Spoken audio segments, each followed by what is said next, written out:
Good day, folks. Welcome to Ancestry Legal. My name is Trevor, and joining me is the owner of Ancestry Legal, Melissa Belcher. We're going to be covering a series of questions to do with estate planning, and we will produce a number of videos that will each be published separately. So, this is really the first one, and in this first one, I really just want to kick off by asking you, Melissa, what is Ancestry Legal um, as a practice? Ancestry Legal is a law firm that focuses only exclusively on estate planning and elder law. All right. So you say exclusively. Is there a necessity for that to happen? Why not just use a general legal practitioner to do this?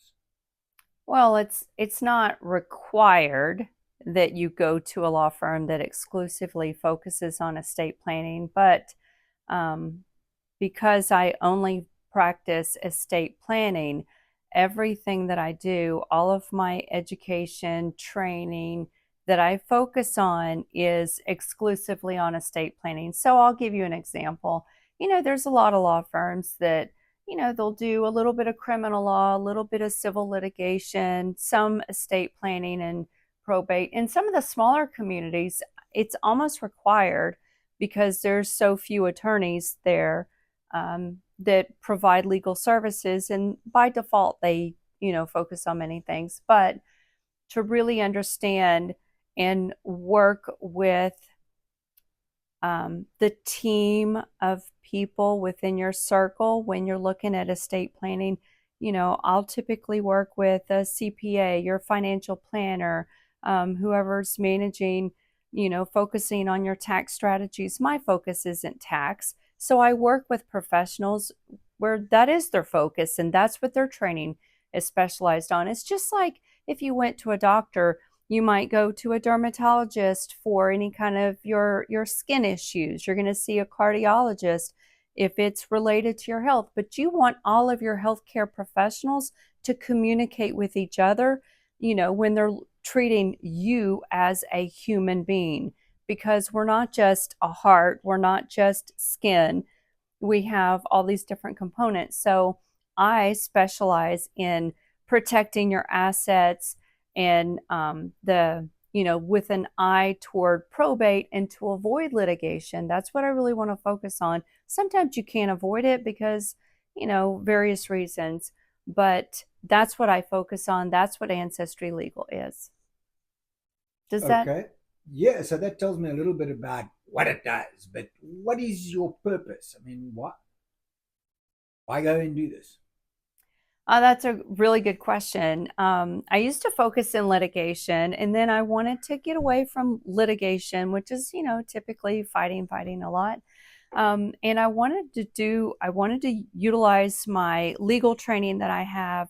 And I was really shocked to learn that there are 68% of Americans who don't have any type of estate plan, meaning they don't have anything in writing, a will, a trust, or any type of their issues or their concerns or desires.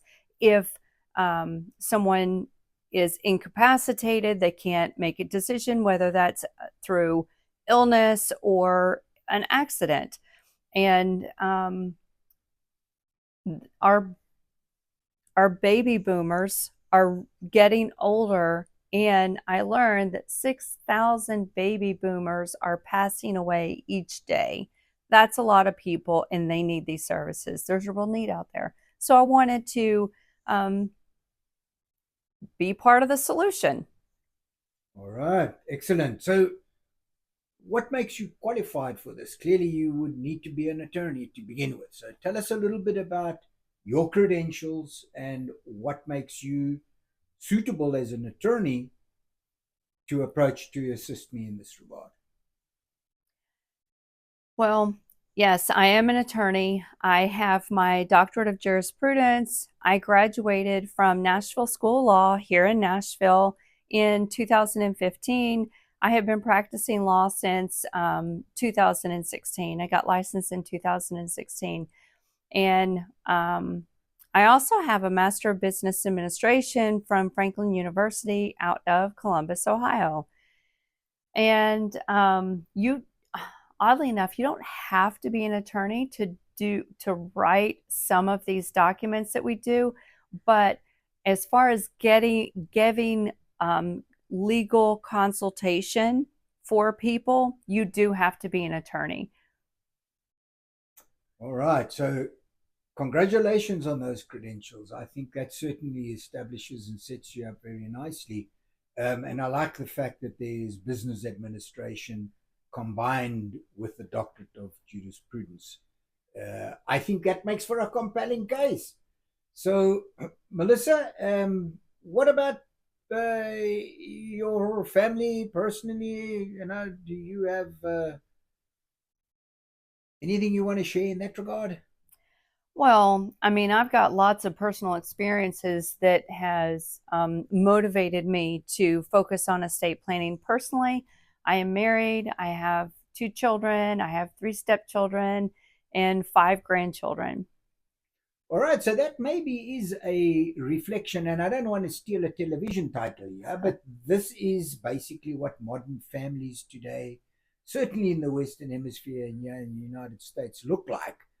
And you were talking about baby boomers, so that's folk like myself, who at an advanced stage of life, there's a strong chance that you have a slightly more complex makeup or composition of your family and extended family, given the rate of divorce, the fact that we all end up remarrying, finding new partners, and this therefore kind of potentially makes things a little more complex.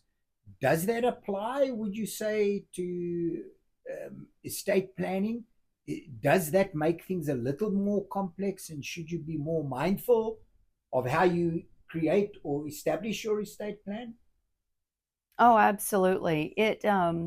When I work with a client, or it's a single person or a couple, that's one of the things that I will learn about them is what is their family situation. You might have a couple who is they've been married for a while and they have children and they have the same goals. And if one passes, then everything goes to the other spouse, and then kind of mirroring wills or trusts. And then they've got their minor children, and they only have the children that they share together.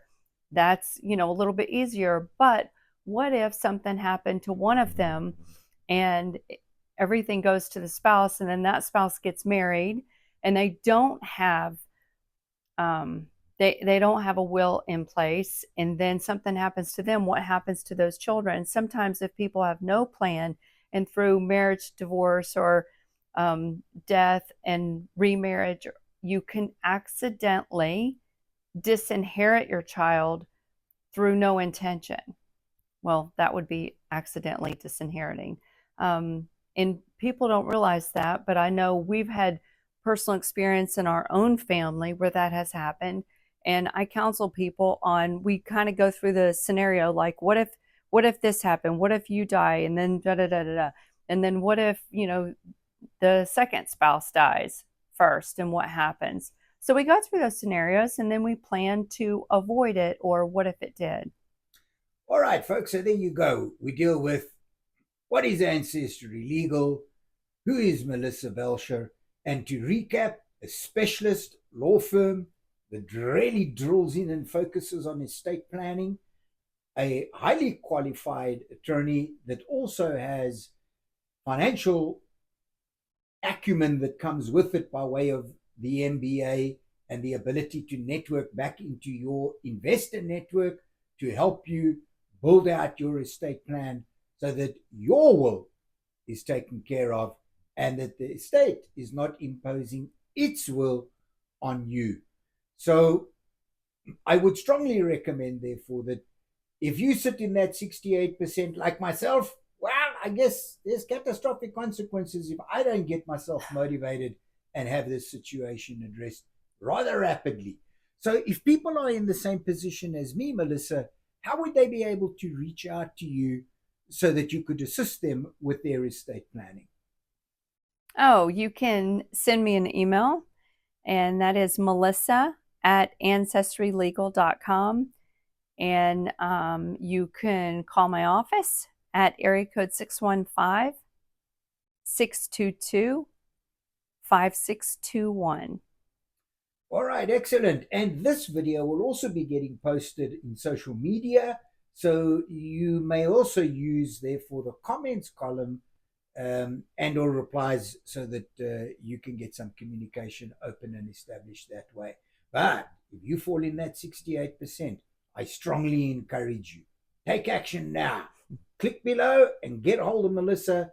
Don't fall victim of not having your will in place and having the state impose its will upon you when you are no longer there to determine how your will gets executed. Thank you so much, Melissa. Really look forward to the next video. Thank you.